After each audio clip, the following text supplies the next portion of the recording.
Les membres du comité exécutif de la Fédération togolaise de football, FTF, réunis ce mardi 10 octobre au siège de l'institution à Lomé, adoptent des très importantes résolutions. Relevé des décisions de la séance ordinaire du comité exécutif du 10 octobre 2023. Ont été adoptées les résolutions ci-après de la séance ordinaire du comité exécutif de la Fédération togolaise de football, FTF, tenue le mardi 10 octobre 2023. Approuve à l'unanimité le procès-verbal de la séance ordinaire du 21 août 2023. Prend à l'unanimité acte du règlement des primes de campement et de victoire aux joueurs et joueuses des équipes nationales masculines et féminines.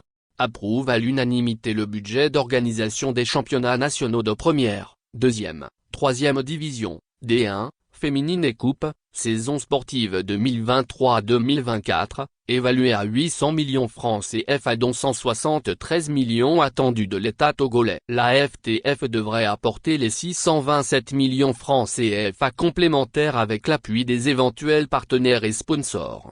Ce budget est réparti comme suit.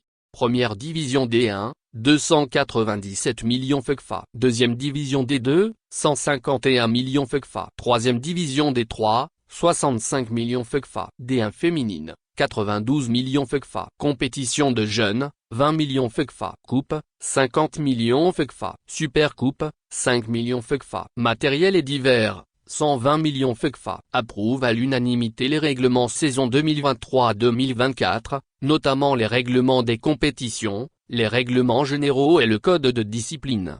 Adopte à l'unanimité le format de la Coupe du Togo 2023-2024. Le vainqueur représentera le Togo aux préliminaires de la Coupe de la CAF 2024-2025. Adopte à l'unanimité les formats de la Coupe de l'Indépendance 2024 et de la Super Coupe 2024. Approuve à l'unanimité les calendriers des championnats de première et de deuxième division, saison 2023-2024. Approuve à l'unanimité le système de relégation à l'issue de la saison 2023-2024. En première division, l'équipe classée première au classement général définitif au terme de la saison 2023-2024 est déclarée championne du Togo.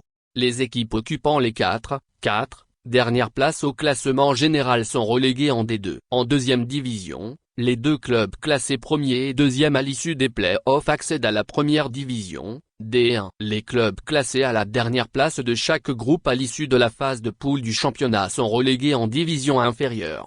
Prend acte à l'unanimité de la fin des contrats de l'entraîneur de l'équipe nationale locale et de son adjoint. Dit qu'ils ne seront pas reconduits pour insuffisance de résultats. Demandant au président en vue d'entreprendre les consultations nécessaires pour la nomination de nouveaux entraîneurs. Décide à l'unanimité de faire disputer la finale du championnat féminin de première division, le dimanche 15 octobre 2023 à Atakpamé entre le premier des poules A et B.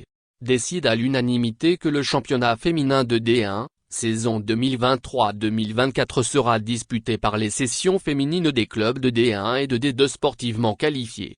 Décide à l'unanimité d'organiser un championnat /tournoi des jeunes à partir prioritairement des équipes de jeunes des clubs de D1 et de D2.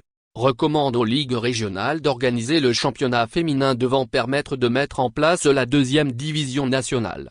Prend acte à l'unanimité de la liste des arbitres internationaux proposés à la FIFA pour le compte de l'année 2024. Prend connaissance de la situation délétère qui prévaut à l'Association nationale des entraîneurs et éducateurs de football du Togo, ANEFOT, et recommande au secrétaire général de prendre les mesures nécessaires à la tenue des assemblées générales prévues dans les meilleurs délais. Fait à Lomé, le 10 octobre 2023. Le secrétaire général,